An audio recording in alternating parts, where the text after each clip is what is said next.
Hello दोस्तों, आप सभी का स्वागत है हमारे यूट्यूब चैनल कविंदर भैया पर।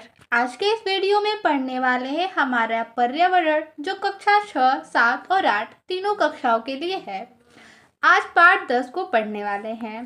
पाठ का नाम है पर्यावरण असंतुलन, मानव हस्तक्षेप का परिणाम। इस पाठ के प्रश्न उत्तर को इस वीडियो में पढ़ेंगे।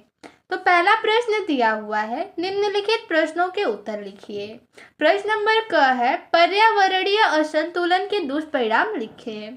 इसका उत्तर होगा आंधी, तूफान, अकाल जैसी आपदाएं तथा प्रदूषण आदि सभी पर्यावरण असंतुलन के दुष्परिणाम हैं।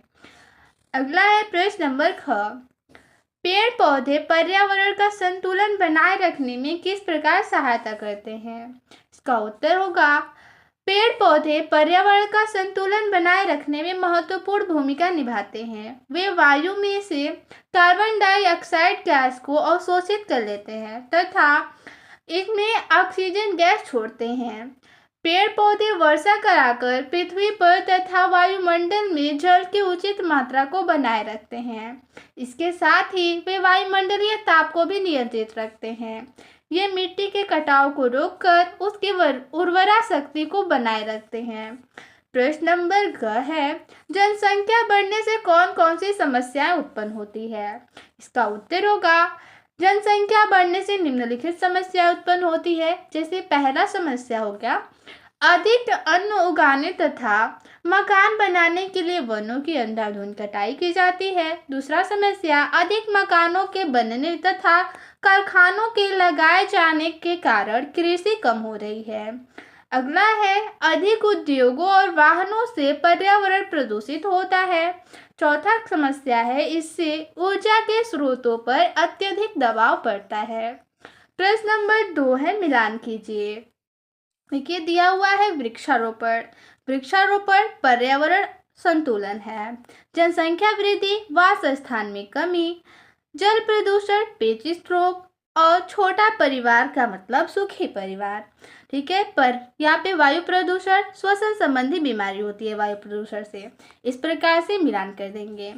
अगला है घ नंबर प्रश्न, ऊर्जा के कौन कौन से स्रोत हैं। इसका उत्तर होगा सूर्य का प्रकाश, कोयला, लकड़ी, पेट्रोल, डीजल, प्राकृतिक गैस, मिट्टी का तेल, गोबर गैस, गोबर के कंडे, बिजली आदि ऊर्जा के स्रोत हैं।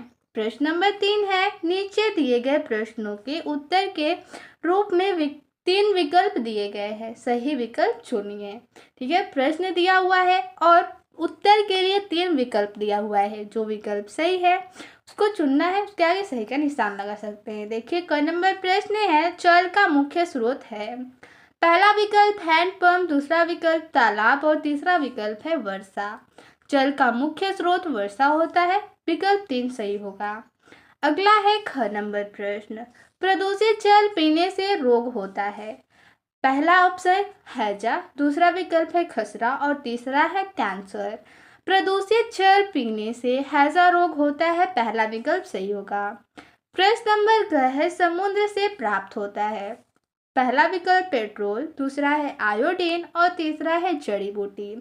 समुद्र से आयोडीन प्राप्त होता है, विकल्प 2 सही होगा। अगला है प्रश्न नंबर 4, रिक्त स्थानों को भरे। तो विकल्प है कल कारखानों से निकले रिक्त स्थान दिया हुआ है को नदियों में बहा देने से उनका जल फिर से रिक्त स्थान हो रहा है। तो कल कारखानों से निकले, किससे निकलने पर नदियों में बहा दे उनको तो जल प्रदूषित हो जाता है, यहाँ पे भरेंगे। ठीक है, यानी कि कल कारखानों से निकले कचरों को नदियों में बहा देते हैं तो उनसे जल प्रदूषित हो जाता है। ठीक है, अगला है ख नंबर, पृथ्वी में उपलब्ध संसाधन रिक्त स्थान मात्रा में है, तो सीमित मात्रा में है। आगे है ग नंबर, साधारण नमक रिक्त स्थान में पाया जाता है। साधारण नमक समुद्र में पाया जाता है, रिक्त स्थान में समुद्र भरेंगे। ग है, गंगा के प्रदूषण का बढ़ना रिक्त स्थान का संकेत है। गंगा के प्रदूषण का बढ़ना किसका संकेत है, रिक्त स्थान में भरेंगे, खतरे का संकेत है। ठीक है, तो इस पाठ में इतना ही प्रश्न उत्तर था। मिलते हैं अगले वीडियो में, धन्यवाद।